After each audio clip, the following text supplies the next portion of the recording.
KPCC ಅಧ್ಯಕ್ಷರು ಬದಲಾವಣೆ ಸತ್ಯಕ್ಕಿಲ್ಲ ಅಂತಿದ್ದಾರೆ ಸರ್.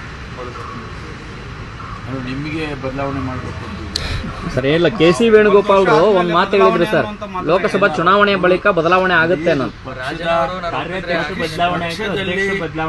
ಪಕ್ಷದಲ್ಲಿ ತೀರ್ಮಾನ ಹೈಕಮಾಂಡ್ನವ್ರು ಮಾಡ್ತಾರೆ. ಯಾವ ಸಂದರ್ಭಕ್ಕೆ ಯಾರ್ಯಾರನ್ನ ಬದಲಾವಣೆ ಮಾಡಬೇಕು ಅಥವಾ ಮಾಡಬಾರ್ದು ಅನ್ನೋದು ಅವರ ತೀರ್ಮಾನ. ಪ್ರದೇಶ ಕಾಂಗ್ರೆಸ್ ಸಮಿತಿ ಅಂತ ಹುದ್ದೆ ಅದು ಪಕ್ಷದ ಹೈಕಮಾಂಡ್ನವರು ನಿರ್ಧಾರ ಮಾಡುವಂಥದ್ದು. ಶಿವಕುಮಾರ್ ಅವ್ರನ್ನ ಬದಲಾಯಿಸಬೇಕು ಅಂದರೆ ಬದಲಾಯಿಸ್ತಾರೆ, ಇಲ್ಲ ಬದಲಾಯಿಸೋದು ಬೇಡ ಸದ್ಯಕ್ಕೆ ಅವರೇ ಇರಲಿ ಮುಂದುವರಿಲಿ ಅಂತಂದರೆ ಮುಂದುವರಿಸ್ತಾರೆ. ಈಗ ನಾನು 8 ವರ್ಷ ಇದ್ದೆ, ನನಗೆ 2 ಸಾರಿ ಬಂದಾಗ ಕೂಡ ಬದಲಾಯಿಸೋದು ಬೇಡ ಪರಮೇಶ್ವರ್ ಹಾಗೆ ಇರಲಿ ಅಂತ ಹೇಳಿದ್ರು, ನಾನು ಮುಂದುವರೆದೆ.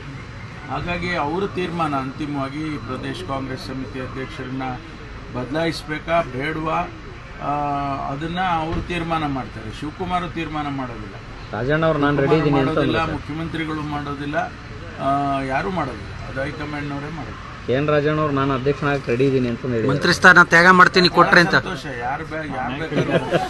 ಯಾರು ಬೇಕಾದ್ರೂ ತ್ಯಾಗ ಮಾಡ್ಬೋದು. ಕಾಂಗ್ರೆಸ್ಸಿಗೆ ತ್ಯಾಗ ಮಾಡೋದಕ್ಕೇನು ಕಡಿಮೆ ಜನ ಇದ್ದಾರಾ? ಭಾಳ ಜನ ತ್ಯಾಗ ಮಾಡಿದ್ದಾರೆ, ಮಾಡೋದಕ್ಕೆ ತಯಾರು ಇದ್ದಾರೆ. ಅವರು ಇದ್ದೀನಿ ಅಂತ ಹೇಳಿದ್ದಾರೆ, ಸಂತೋಷ. ಡಿ.ಸಿ.ಎಂ ಅವರಿಗೆ ಕಾರ್ಯಭಾರ ಹೆಚ್ಚಾಗಿದೆ ಅನ್ನುವಂಥದ್ದು ಸರ್. 2 ಖಾತೆಗಳಿದ್ದಾವೆ, ಒಬ್ಬರಿಗೆ ಒಂದೇ ಹುದ್ದೆ ಅನ್ನೋ ಒಂದು ಪಾಲನೆ ಆಗಬೇಕು ಅನ್ನುವಂಥದ್ದು ಅವರು ಸಮರ್ಥರಿದ್ದಾರೆ, ಅವರು ಅಧ್ಯಕ್ಷರಾಗಿ ಕೆಲಸ ಮಾಡುತ್ತಿದ್ದಾರೆ.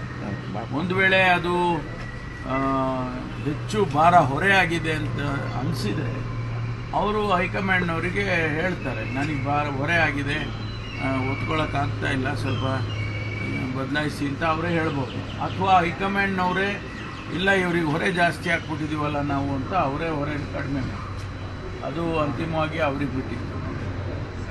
Thank you.